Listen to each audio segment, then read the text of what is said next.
My video for November 2nd, 2018, video number 2894, is entitled, New Age Spirituality is Wrong. I used to have far more books than I currently have since my home was stolen from me. My library back then was quite large, as I've said in other videos. When I moved into the apartment where I now live, I had to eliminate most of my collection of books. Among those I kept were 5 books by Neale Donald Walsch, including 3 in the Conversations with God series, Tomorrow's God and Home with God in a Life That Never Ends. Yes, I've read them all, though I cannot say I remember or even resonate with all things he said in them. One of the things he said, which many New Age or New Thought churches promote, is that we are all one. Wouldn't that be nice? I'd love to live in a world where there was harmony, where loving and listening to our neighbors was the way we all lived our lives. To me, that would be the paradise or heaven on earth that has been my lifelong dream and mission. Unfortunately, that is not the world in which we live. Hopefully, it is where we are headed. But for now, the idea that we are all one is just a dream. Polarization is still self-evident on planet Earth. Will it change? I'd like to see that. Until then, we have to deal with the reality in which we actually live, not the one many have envisioned. I went to my library and I pulled out. Those are books that I saved. Here's the books, The Conversations with God, Tomorrow's God. These are Neale Donald Walsch books that I have personally in my library. And I kept them because I kept the books that I felt were most important, including a whole bunch of versions of the Bible and other spiritual books and books that have meant something to me over the years. Now, I used to actually read books, flipping the pages and everything. I don't do that anymore, which I've also said on other videos. I listen to them generally now on Avona Reader. I have them read to me where I can sit back and close my eyes and listen rather than flip pages and exercise my eyes, which may be a good thing to read some of them and exercise my eyes more, but I choose to spend a lot of time doing things through the computer rather than the old-fashioned way. But folks, I have been on this change the world thing since I was a little boy. I mean, it was early on. I mean, early teens already. I had formulated the realization. I shouldn't say I formulated it because I don't think I actually formulated it. I think I was born with it. But I came to the realization that I was here and there was a purpose, and my purpose was to help get people to see the bigger picture.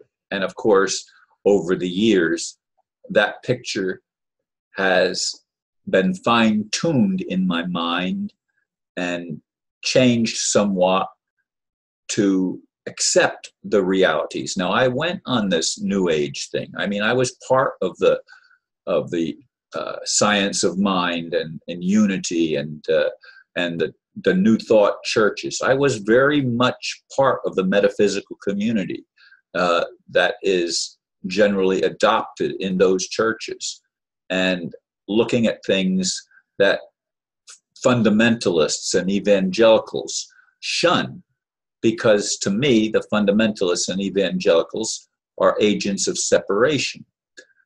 And I'd like to think I'm an agent of unity and unification.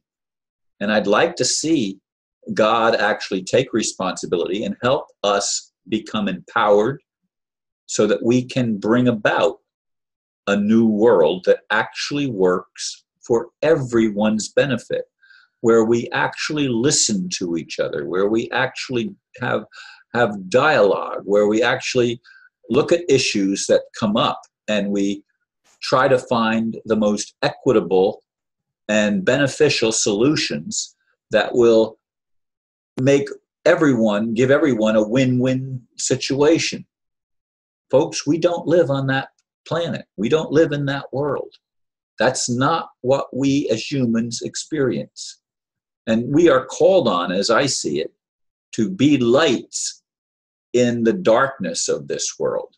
And some people do their best to do that, but pushing an ideology that says we're right and everybody else is wrong is not leading to cooperation, which is why I embraced unity and New Thought churches and religions.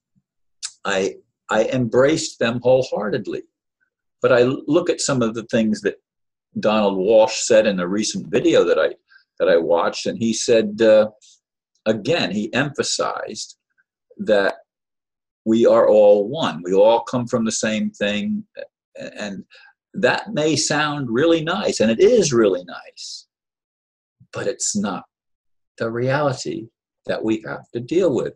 Now, Neale Donald Walsh, in his video that I watched recently, indicated that he was homeless for a year. Now, I had forgotten that till I watched the video. Of course, I'm sure it was mentioned in the book, so I didn't go back and read them. But he learned a lot of things that he learned through hard knocks. Living on the street for a year is not an easy task. I wouldn't want to ever have to do it. I would probably die. I would not survive having to live on the streets. My eating habits and my desire to drink pure water and things of that nature have such a large role to play that if I was put in a place where I had to drink contaminated water, and by contaminated water I mean chlorinated water, the water that we get out of our taps and drinking fountains and stuff like that, if I had to drink that and eat some of the food that they serve in institutions, for example, I don't know that I'd be able to survive. I've always been very fussy and particular about my diet and about the things I've eaten. I've been particular about my weight. It's why I try to keep my weight at a certain level. And as I've said before, until I had my first open heart surgery, I never weighed 200 pounds in my whole life, but I went up to over 230 pounds after that operation because the doctors were not smart enough to drain the fluid out of my body that resulted from them opening up my chest and performing an open heart surgery. They did better in the second time around. And I'm not trying to put Neale Donald Walsh down. His story is an amazing story. I just don't see personally how we can get to where we're going without some kind of divine, angelic type of intervention, or at least the empowerment of individuals, as Anastasia, for example, was empowered. She was able to stand up against those that came and tried to take her back into Moscow for observation. And she walked away. Now, there's been other stories of miracles where people were, I read something or saw something online recently where someone was shot multiple times where the bullets hit the person but didn't kill them. Now, is that believable? It's incredible, that's for sure. Which means it's not credible to me with my current understanding. But everything is said to be an illusion. I would think it's more of a delusion. And I'm hoping that we can actually get to the place where we stop the tyranny that goes on all the time on planet Earth that creates the division, the warfare, and the gross separation between the rich and the poor and levels the playing field so that we can all experience the vision of heaven on earth, which is my dream since I was a little boy. Thank you, folks, for listening, and namaste.